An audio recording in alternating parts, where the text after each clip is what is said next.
From the day one कह रहा हूं कि ये कोई छोटा मोटा क्लैश नहीं, ये पूरी वॉर है, वॉर। इधर से एक वार होता है तो दूसरा पलटवार उधर से होता है। कमाल की जंग जारी है और मजा आ रहा है। ये अपने आप में एक अलग मूवी चल रही है। नमस्कार, मेरा नाम है मनीष शर्मा और आप देख रहे हैं जनगण मन रिएक्ट्स, यानी @JGM रिएक्ट्स। तो बात आज कर रहे हैं डंकी के ड्रॉप 6 की। लीजिए, इधर इंतजार कर रहे थे दूसरे ट्रेलर का, साराल का, उस पर मैंने अलग वीडियो बनाया है। तो इधर डंकी ने अपना छठा ड्रॉप डाल दिया धम करके, और शोर शराबे के अंदर इतना ज्यादा पता भी नहीं चला कब आ गया।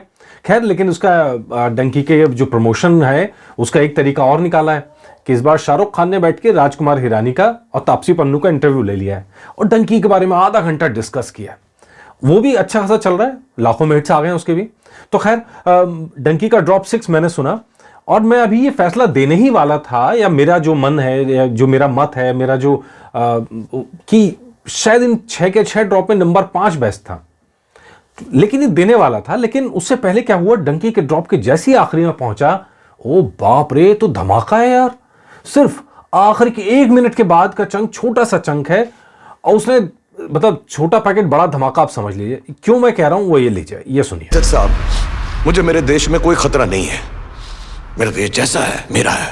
मैं यहां रहने के लिए अपने देश को गाली नहीं दूंगा। जय हिंद। जय हिंद। जय हिंद साहब जी, जय हिंद। बस अब डंकी ने ना अब झंडा गाड़ दिया है। ये जो है ना, ये वाली जो फीलिंग है, हम जनगण मन में नॉर्मली जो देशभक्ति की फिल्में होती हैं, देश की बात करते हैं, उनको तो सपोर्ट करते ही करते हैं चाहे कुछ हो जाए।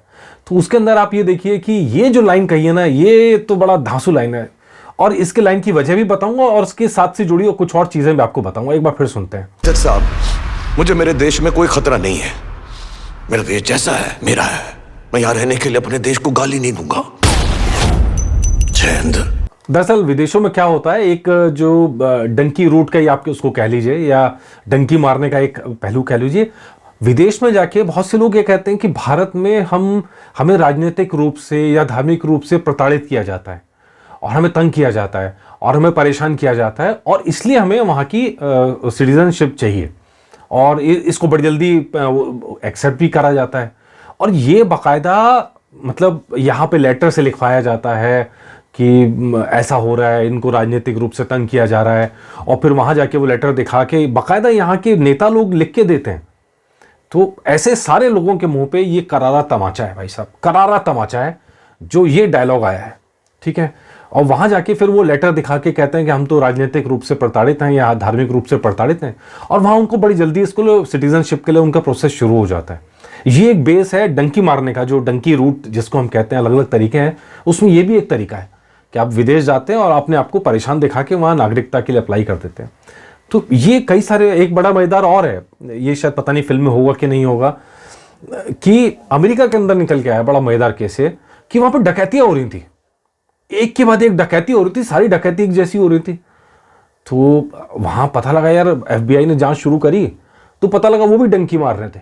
कैसे कि जो गिरोह है, लूटपाट करने वाला गिरोह, वो भी फर्जी, जिसकी दुकान पे लूट हो रही है उसको भी पैसा मिल रहा है, वो भी खुश है, और जिसे लूटा जा रहा है वो बेसिकली वो उसको है जिसको डंकी मारनी है।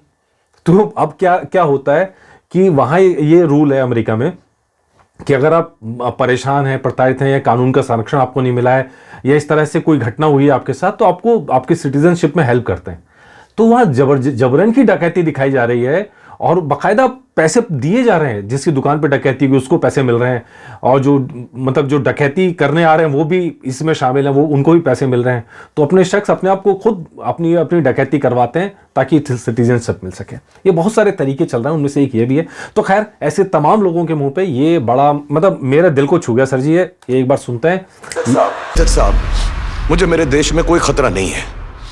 मेरा देश जैसा है मेरा है। मैं यहां रहने के लिए अपने देश को गाली नहीं दूंगा। जय हिंद।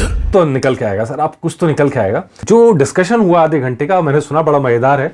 उस डिस्कशन के अंदर क्या निकल के आया वो सुनिए। बट हैविंग सेड दैट, जब मैं आया था सर आपके पास पहली बार, आई डोंट नो, मैं ऑफिस पहुंच गया था सर कि मुझे पिक्चर में ले लो अब कोविड के दौरान। तो वहाँ पे मैंने ना पोस्टर्स देखे थे, तो मेरे को वैसे भी इन एन एस में कोई लेता नहीं है। तो मैंने ऐसे देखा ना, Aamir Khan in and as, PK, फिर ऐसा था वो Munna Bhai, Sanjay Dutt in and as, Munna भाई।